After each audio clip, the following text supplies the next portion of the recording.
Welcome to the Nate KG Podcast, a show dedicated to exploring the nuances of jump rope, where I talk with jumpers of all skill levels, backgrounds, and fitness goals. In this episode, I have a chat with Zev Blum at Zev Blum on Instagram. Zev has been jumping for about 2 years and is a very active member of the jump rope community on Instagram. He originally picked up the jump rope to lose weight, and since he began has lost around 90 pounds. He definitely has put in the work over the years, and we discuss a lot of different topics, including weight loss, of course, being obsessed with jump rope, an important distinction about consistency, visualizing success, and a whole lot more. All of the show notes for this episode can be found over at natekg.com. And now, please enjoy my conversation with Zev Blum. Zev, welcome to the show, man. How are you doing? I'm good, man. How are you? I am really good. I'm glad that we are getting a chance to connect over the phone and, not just through Instagram. And I think a good spot to begin would be to kind of, talk about where you are in the world now and when you first picked up a jump rope. All right. Well, I am in South Florida. If you know the town Fort Lauderdale, I'm like 45 minutes north of that. Originally, I was from New York, though. Lived there for 5 years, moved down to Florida. Lived there ever since. Nice. I picked up a rope almost 2 years ago, actually. I was looking for alternatives to the treadmill and just losing weight because I was pretty overweight. I was like 275, I think was the heaviest I weighed. And so I was just looking for ways to get my heart rate up.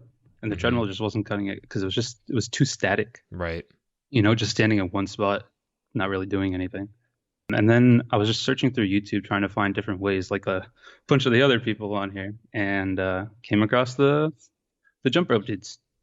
Nice. And you got started doing some of those workouts? I wouldn't really say the workouts. I just got obsessed with how cool they looked and really wanted to do that. Mm-hmm. So I was doing that and just kept putting in like time trying to do it. I think you could even see on my profile, well, not on this profile. I got locked out of my other profile that had my first video on it.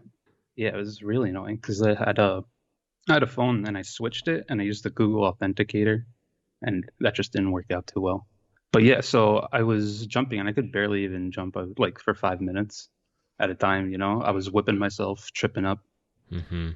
But I just kept going at it, and I wasn't really doing the workouts. I was just trying to get the tricks down. I thought that it was just so cool how, they could just make the rope flow so well and just it looked fun. Yeah, I'm really surprised that you've only been jumping for 2 years, man, because you're throwing down a lot of freestyle skills now, which is really cool. And the freestyle part only happened like a year ago, I'd say. Really? Wow. Okay, so when you first started to lose weight, were you just doing, you were talking about the treadmill a little bit, but were you just focusing on treadmill and then jump rope, or were there other exercises in that you were using? So, well, once I found the jump rope, I cut the treadmill altogether and just stuck to jump rope. As far as other stuff, I wasn't really doing much. I tried going to the gym beforehand, and the weights and stuff didn't really appeal to me back then. They do now, but I was just doing jump rope, just working on my speed, working on my crosses a lot because that was the coolest thing back then.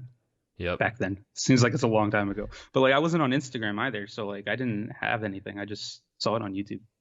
Yeah, that's super common. A lot of people that are beginning, they're just jumping by themselves, which is totally, that's a good place to start, but it's funny because you're so limited in what you're exposed to, but you can still get a lot done. So when you started, it sounds like you were just trying to get as many jumps in a row without missing. Is that correct?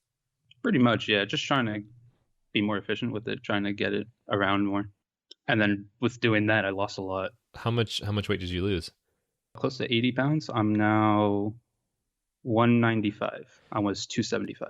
Wow. So let's talk about that for a second, because I'm curious what it took for you to get there and what that process has been, because you used the treadmill and then jump rope. What else were you doing during that period to lose that weight? Was it just jump rope, or did you change anything else? I did intermittent fasting. Okay. Yes. So I was fasted from 10 p.m. till 2 p.m., 16 hours. and then I'd feast between 2 and the 10. And then I usually had my workouts later at the night. So it's like 7 o'clock, 8 was when I really did the workouts. But that was just jumping, yeah. Nothing really else. Kind of watched what I ate, but not really like too much. Okay, so you did change up your nutrition a little bit. I wouldn't say changed it up. I was still eating the same stuff, just less of it. Interesting. Okay, so less quantity in intermittent fasted protocol, and then that was helping you out. Exactly. It's funny you mentioned that because a lot of those, first steps to lose weight is a lot less about the workout you're doing and a lot more about, like you're describing, making those smaller adjustments because they, with consistency, pay dividends later, which is, Yeah, no, I was the complete opposite. Yeah, no, so I was doing the jumping, right? And then I started to see results with that. And I'm like, oh, hey, maybe we should watch what we eat. and so that kind of started like a chain reaction of like doing new, better habits. Is that right? Exactly. Nice. Yeah, I started making my bed. I started waking up early in the morning. I'm an early bird now. It's funny you mentioned the making your bed thing because it's like that's actually a really powerful thing to do in the morning. It because I have done the same thing where I've implemented doing that in the morning as just an experiment to see like does this really change anything? And I found that it really, as simple as it is, it really does change the way you start your day. It really does. It's like you complete one task and then you're like, all right, what's the next one? Yeah, it sets you off in like this goal accomplishment kind of mindset, which is really cool. So when you were starting to jump and you're working on refining and doing more and getting better, did you just go into the gym and then you just kind of ballparked a time for like an hour and a half of just jumping, or what did your first workouts look like? I didn't go to the gym at all. I was just in my backyard, which in hindsight wasn't really like the best thing, jumping on concrete, but it was just me in the backyard jumping. I'd come back from work, I'd jump. I was obsessed with it. Like once I found it, I was obsessed. I was doing it like 3 times a day, trying to like 5 or 10 minutes here and there. Okay, so you split it up into like 10-minute increments and then do that multiple times a day. I wouldn't really say 10-minute increments. I guess that's like the minimum I would do it because sometimes I would go longer. Sometimes it'd be a little bit shorter Mm-hmm. based on like how I was feeling that day and how like much I whipped myself in the previous session. Because I also had a wire speed rope, and that's what I used as like my main rope for a couple days, and that was just not fun. You had it for a couple days and then you moved past it. That's pretty quick turnover. Yeah, I no, mean, I was not happy with that. I mean, I'm glad that you made that adjustment. I want to talk about this for a second because this is a very important point with rope selection. But why did you choose the wire rope when you started? To be honest, I got it as a gift from my mother. Mm-hmm. That's cool. And then do you use it now? No, I still have it, but I don't use it as much. Yeah. No, I usually mainly use the beaded ropes and the licorice ropes. Yeah, those wire ropes when you're first beginning are probably the most difficult rope to learn on because yeah, it does not lend itself to learning foundational mechanics. But now that you're a couple years in, your proficiency is much more. You might get more out of it if you were to train like consecutive triples or speed or whatever. But that's cool. So it sounds like yeah. So you were hitting a couple sessions a day, just kind of getting in the flow of things, and it was largely unstructured. Just in terms of Yes, like what you were actually doing, you weren't doing sets and reps. You just grabbed the rope and you were getting started. I was just going. Yeah. That is the perfect way to do it, man. Because you're just getting in there, no pressure, just having fun. What was it that made you so into the jump rope? Why were you so obsessed with it? So I saw the jump rope dudes on YouTube, right? And I saw them doing their workouts Mm-hmm. and it looked cool. Mm-hmm. And then like a couple of days after I found Rushy Mm-hmm. and I saw all the tricks that he was implementing and I'm like, okay, so there's more to this. And then it's just the idea of putting things together and making them look good and just skipping out of it just felt Mm-hmm. it was cool. It was a cool Mm-hmm. feeling. Yeah. And I just like that the same days I would like go to sleep thinking about different things that different routines, different combinations that I could try. I love that, man. That is, I know that feeling very well about eat, sleep, breathe, jump rope, and you're just literally dreaming about the next thing that you're going to do. That is really fun, man. I I like that a lot. Or like when I didn't get a trick down, I'm like thinking, like doing the trick in my mind while I'm sleeping. Like, all right, what am I not doing right? That is, you know, that's actually a really important tool. Visualizing the skill. I've done that many times, and it actually significantly helps getting a skill. I remember a long time ago when I was learning an aerial, which is a cartwheel. You just don't use your hands, so it's a flip Yeah. technically. I was training it so hard, and I couldn't get it. And I remember literally like having a dream about it, where I was practicing the skill in my dream, which sounds so goofy, but it's so real. And right in the middle of the skill, it would like in the dream like kind of like black out because I had never done that, so I didn't know what the feeling was. And so I kept thinking that through, and that was the missing piece. And then once I went back to train it, I kind of recognized that that was the thing, that was the element of the skill that I wasn't familiar with when I was upside down, you know? And then that Mhm. actually really helped me unlock it. So that visualization is huge. Yeah, same with like taking a video. Being able to slow it down and watch it back and really like see what you're doing helped so much. Because for the longest time, on my first profile, I could send you the link to the profile so you could see it. Yeah, definitely. I was just the main point was for me posting was to keep me accountable to doing it. Like to make sure that I kept doing it. I was posting it to show that I'm gonna keep doing it. So I started counting days and stuff like that. I did it for almost a year straight, basically. Not too much like counting, like every single day, but most of the time it was every single day for a year. So at first it was just to keep myself accountable, but then as I learned more and more intricate tricks, I realized that I could actually just shoot it in slow mo, slow it down, Hmm. and see what I'm doing. Yeah, that's, I mean, that is critical when you can actually view what you that's one of the biggest things with jump rope I've noticed. And I want to know what you think of this too. I've always found that what you think you're doing with the jump rope is largely very different from what you're actually doing with the jump rope, especially when you're learning new skills. Oh, 100%. TJ, when I was trying to learn that, I thought I was doing it right, but I'm not. I'm like half swinging it and then trying to go myself into a toad while doing a tumbersault halfway through. Yeah. Yep. No, I totally feel that. What's been one of the more notable uh more frustrating skills you've learned? I'm curious if there was one skill in particular that really frustrated you. Um, the TJ. Yeah. That one was the most annoying one for me.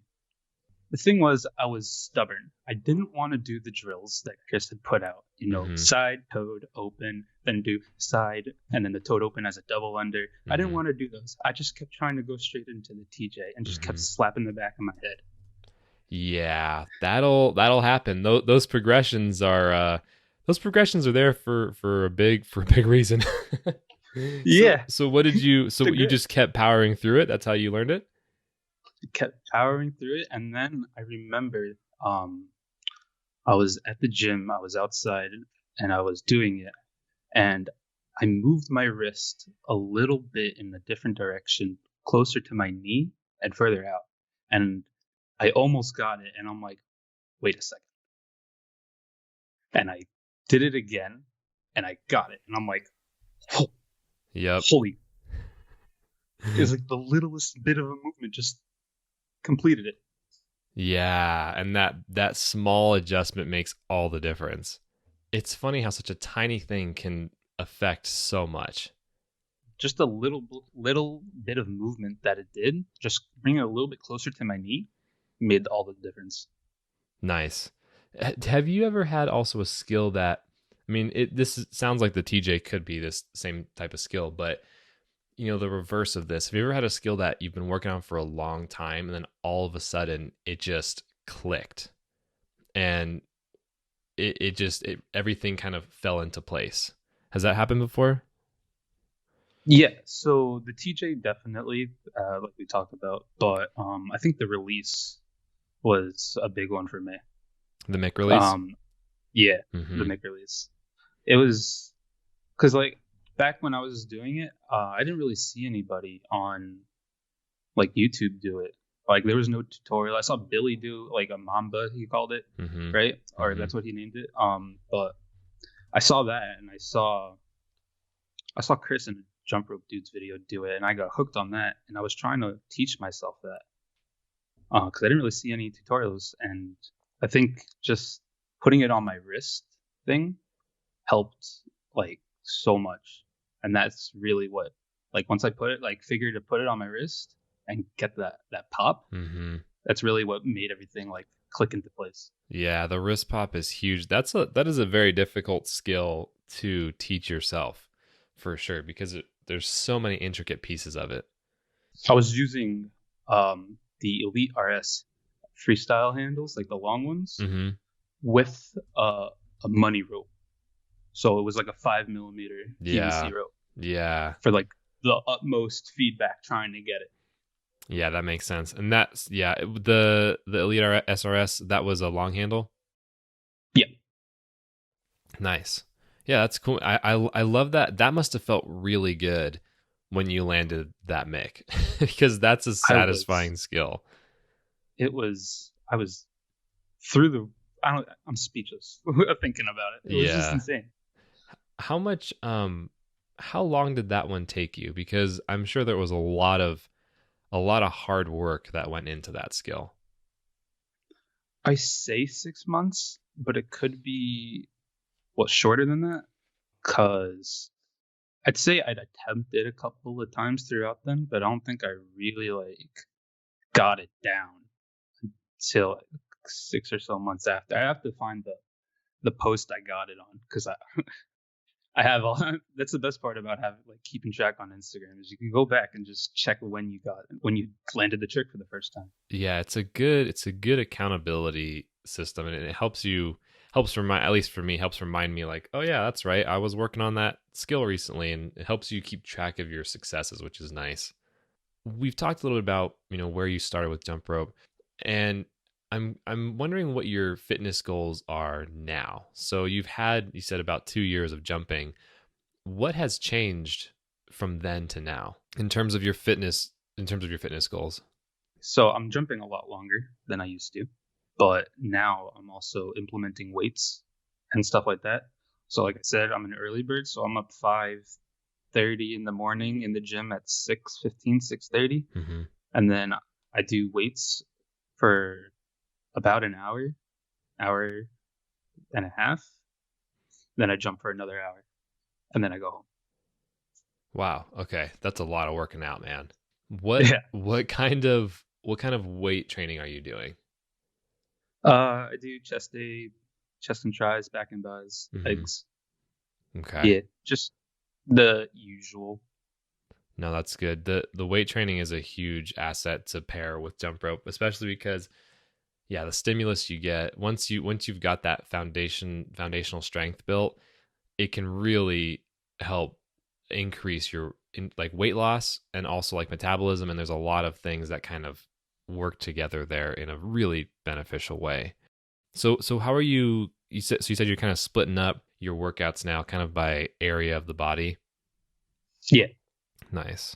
Okay, and you're jumping a lot more. Has your I struct jump every day. Do you jump every single day? Every day, maybe one rest day, but majority Nice. every day. Okay. What do your jump practices look like now? Are they still largely unstructured? Have you changed anything? Yeah, they're pretty much still unstructured. I'm not really too, on the books about it. Mm-hmm.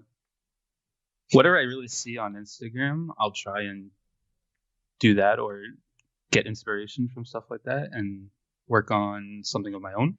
Mm-hmm. Um, a lot of the times, it's me just practicing the same combo over and over and over again, trying to get it flawlessly or like one through without messing up.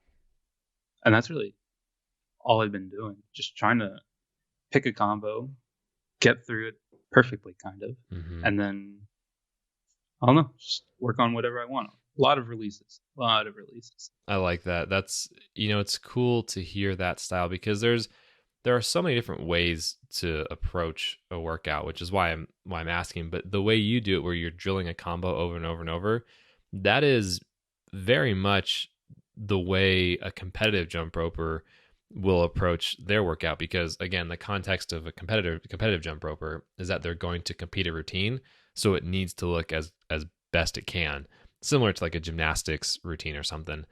So it's cool that you're training it that way, and it's a different. It's cool because on one hand, I'm sure you go after landing a new skill and like a one-off skill, but Yeah. then putting those skills together without jumps in between and hitting a combo is a completely different stimulus, which I would imagine really keeps things fresh for you. Oh yeah. So like I was in Mike's advanced Zoom class the other week, Mm-hmm. and he was teaching some raps and stuff. And I'm like, all right, this is really cool. So I took all of them and I split them up and I tried to put them together without jumping, and it worked. It keeps everything, like you said, it keeps everything fresh. And it really changes those skills, even though they are the same skills. And all you're doing, all being in quotes, all you're doing is putting them together without a single under between. It makes them all way harder, and it really tests your proficiency of those skills. It is not. I was trying to do this like wrap where he puts the handle in his armpit and wraps it around, and then does a like side swing behind. Mm-hmm. It's hard to explain. I could again Wraps are very difficult to explain. Yep. Yeah. It's just yeah. So I was trying to do that, and you have to like blindly reach behind your back to catch the handle because it's a release, like Mm-hmm. a floater kind of, and just trying to figure out where your hand goes behind your back is just wasn't very easy. No, yeah, that is any kind of blind catch makes the whole skill way harder. But it's cool to hear that you're really pushing it. I know Mike Mike is a world class athlete and coach, and he's been putting out really good stuff. So I'm glad to hear that you're really digging his classes. Yeah, I don't understand half the stuff he does, man. Blows my mind. Yeah, he is for sure up there in the legendary tier of jumpers for sure. What Legends. Yes, exactly. What is your current favorite jump rope skill? The release. Yeah, just a standard mic release, or is there like a certain variation that you like? I like the Chris. I don't know if it's really the Chris release. I just dubbed it that. Yeah, yeah. It's like the side swing release on your right side. You do like 2 rotations, but then you catch the handle like on your wrist, on your forearm, and you bring it over to the other side and like do a pop to a normal release. Yep. I've seen you do that many times. I like that because you're catching the release into a wrap basically, and then unwrapping it and releasing it and catching it, which is really cool. Yeah, so that just the way that flows, I'm like obsessed with that. Nice. I really dig that. So you originally saw that from Chris? So Chris and I were on live, and he challenged me to do it. Mm-hmm. He's like, "Here, I've got you like releases so much. Well, here, try this one." And I'm like, "All right." And I kept doing it, and I'm like, "Okay, this is fun." And then I did it, and then I'm like, "Okay, now the other side." And I got it on the other side, and I'm like, "Oh." It's really cool to hear that you train skills on both sides. And, Declan also does this too, where he'll do both sides. And then a lot of times he'll also do backwards. That is one way to train jump rope is to be efficient. And I've talked about before. That's kind of my MO, my philosophy on jumping is to set the bar for efficiency and then pull back for whatever else you choose to do. But training skills on both sides is really phenomenal. Not only is it really difficult, but if you can be ambiguous that way, and have or ambidextrous in the way that you do your skills, that really leads to it opens up so many doors of different skills you can do and different ways you can approach your jump roping. Yeah, it was like I didn't even know like it was just I told Chris that like, yo, I have a gut feeling that I'm gonna be able to get it on this other side. And then next day I'm like, all right, let's give this a go. Yeah. We got it. And it was just being able to do it on both sides. It helps a lot. Same with I got the step through release on both sides. Nice. That was a mind god. That blew my mind trying to get that. Yeah, the step through release on both sides would be really hard because your hand is going underneath your leg, and like it's such a technically, like from a brain and cognitive perspective, it is such a difficult skill because there's so many different placements going on and different movements and stuff. So that's really cool. You got it on both sides. What's been your favorite place that you've jumped? 2 spring breaks ago, last spring break, not this previous one, the one before that. A couple of buddies and I went on a road trip to Washington.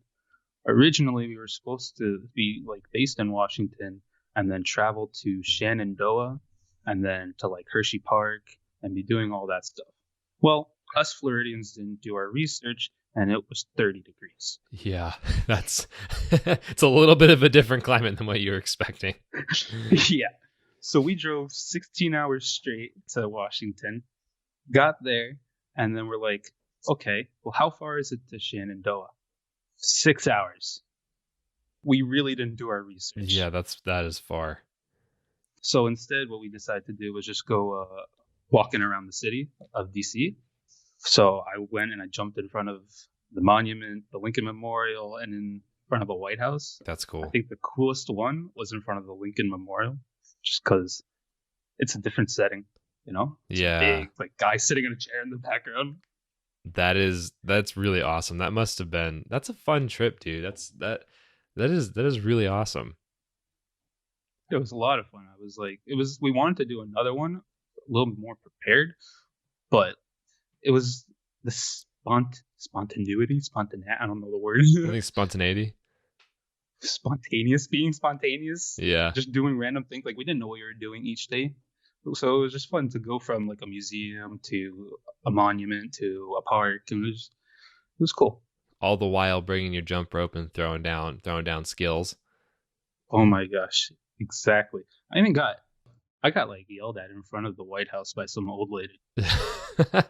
She was not having it. I mean, we were doing it on the sidewalk, and it was like a sidewalk that had like a gate on either side because big protection. Yeah. And I was doing it in the middle, but it was like she was the only person around. Oh my gosh, that's kind of funny, dude. What has jump rope taught you anything? Just keep going. Mm-hmm. Like it may hurt, just keep going. And it's like the same thing in life, you know? Like if it was easy to be successful, then everyone would do it, you know? Mm-hmm. You got to go through some kind of a pain in order to be successful, I feel. It really drives in that determination, especially when you're showing up every day and you know that, like you said, it's going to hurt, you're going to get whipped, but if you stick with it and if you seek out consistent improvement, you will improve over time. Exactly. I had to explain to my mother when I first started all the whip marks on my back. They're like, what are you doing? Are you getting beat out there or something? Yep.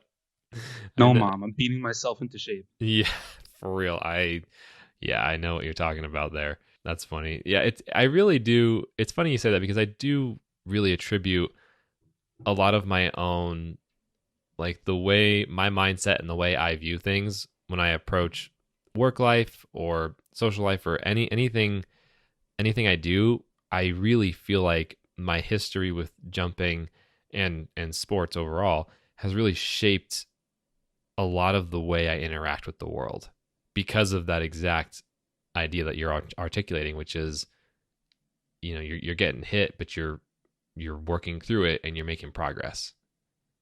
Exactly. What has been one of the more difficult things you've had to learn or overcome? When to stop eating. And that was a big one. Like during the day, or? Yeah, a lot of the times I would, like when I was doing the fasting, a lot of times I get like bored hungry, right? So I'll stand up and I'll walk into the kitchen, and you know, half the time I'll walk into the kitchen, I'd have to literally scream at myself, "Get out of the kitchen! You're not hungry." Mm-hmm. So kind of just getting over that was probably the hardest thing. Just because it's so easy when you're, yeah, like you're saying, when you're bored, you just want to go pick up a snack or eat or whatever.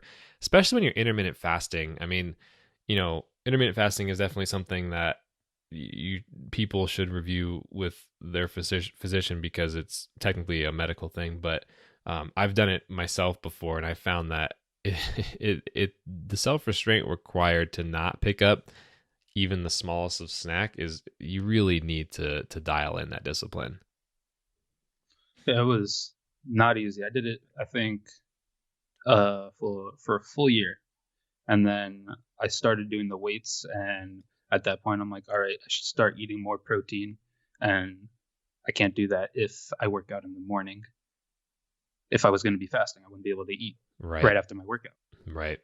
So I kind of stopped doing the fasting and just focused more on the meals. Which is really cool to hear that you've adjusted because it's like what works now may not work in the future.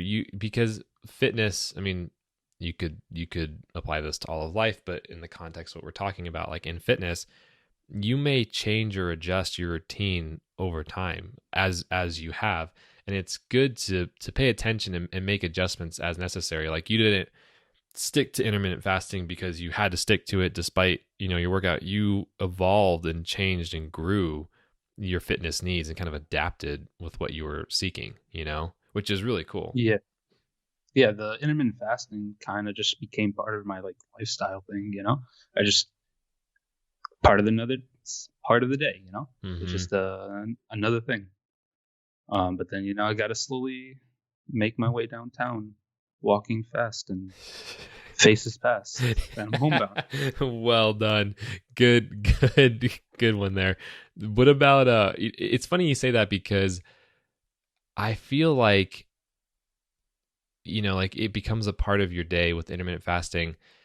If you can view fitness and your workout the same way, I've talked with Deanna before, and she says she doesn't even use the word fitness because to her, it's not about showing up and being obligated to do anything. It's that this is now a fundamental and core piece of my daily existence is that I have to show up and move around with whatever tool fits your personality. Obviously for us we use the jump rope a lot, or also weights and different things. But like you're saying, with the intermittent fasting becoming a staple in your everyday, it's weird to then transition into not doing it. And that's a good mentality to have of like, with behavioral change, once you've done something for, I believe it's 60 days, it becomes a habit. So obviously doing it for a year, that's, a very long time.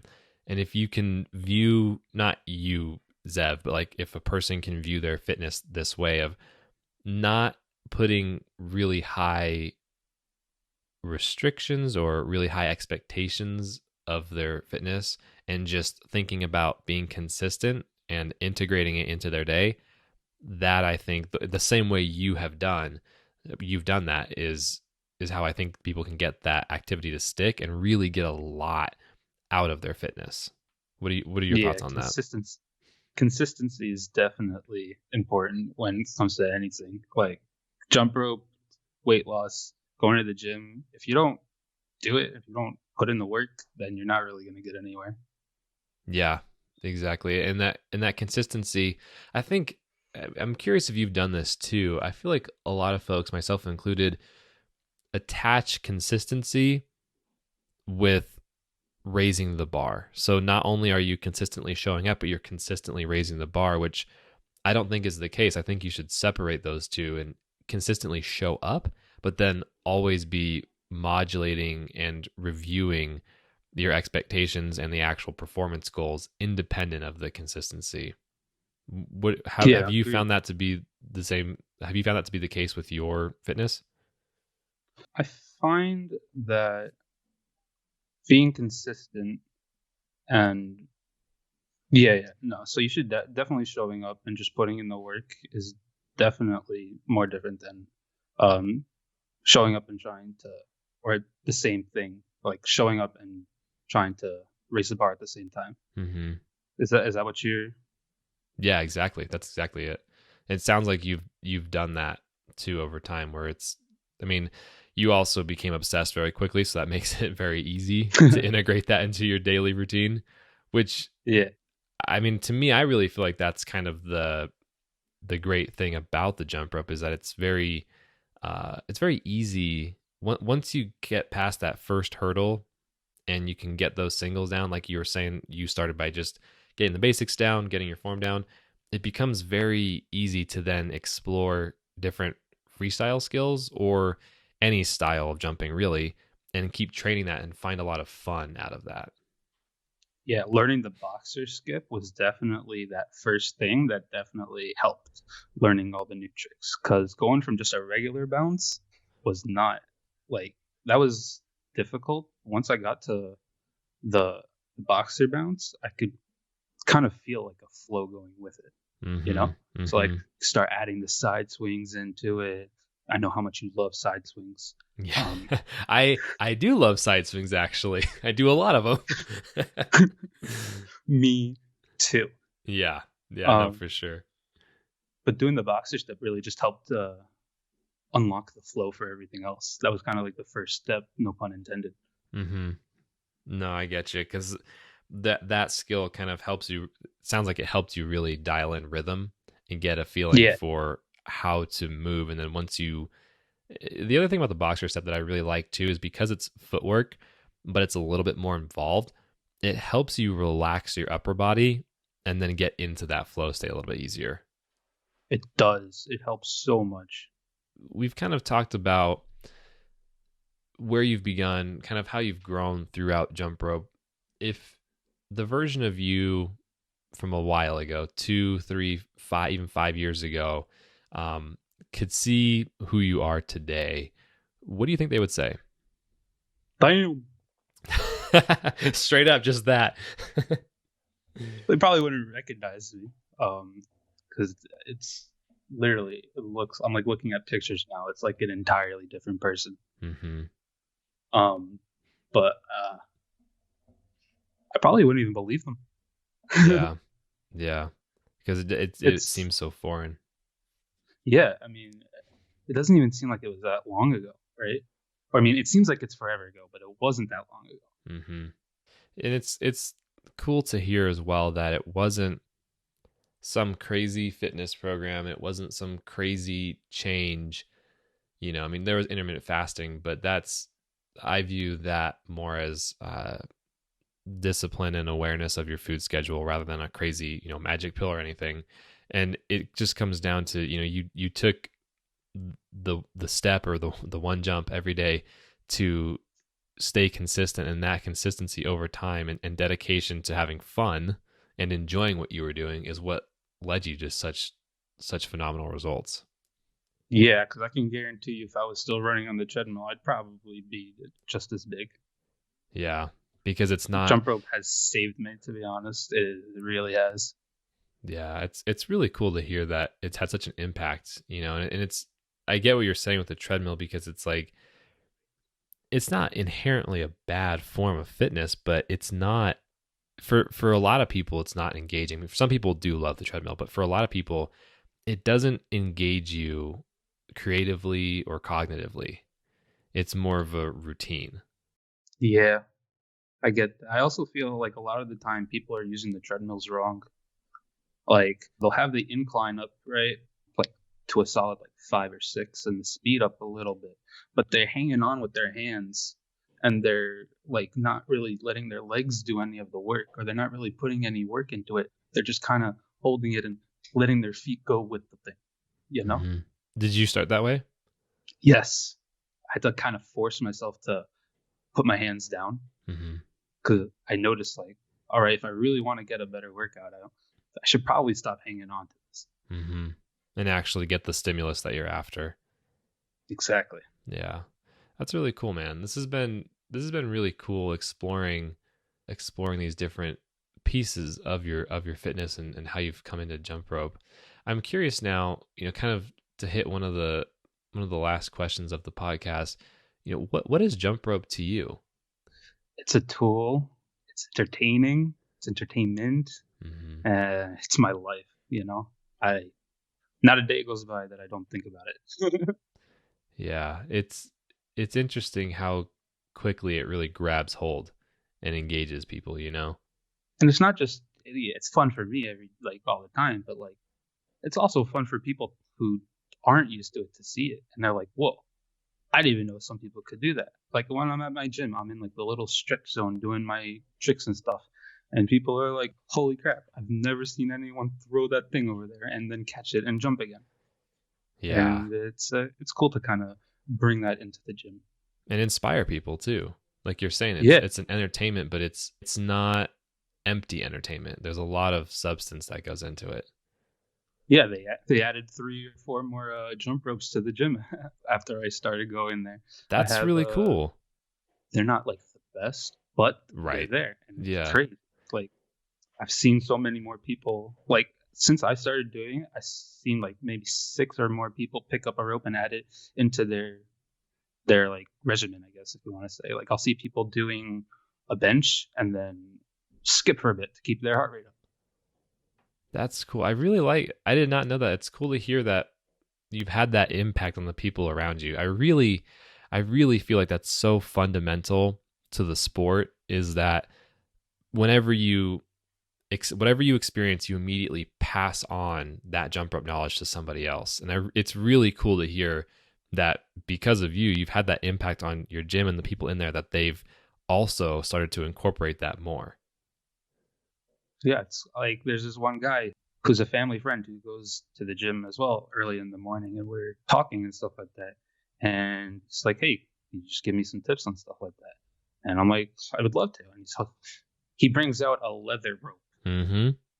and I'm like, "All right, here, try this."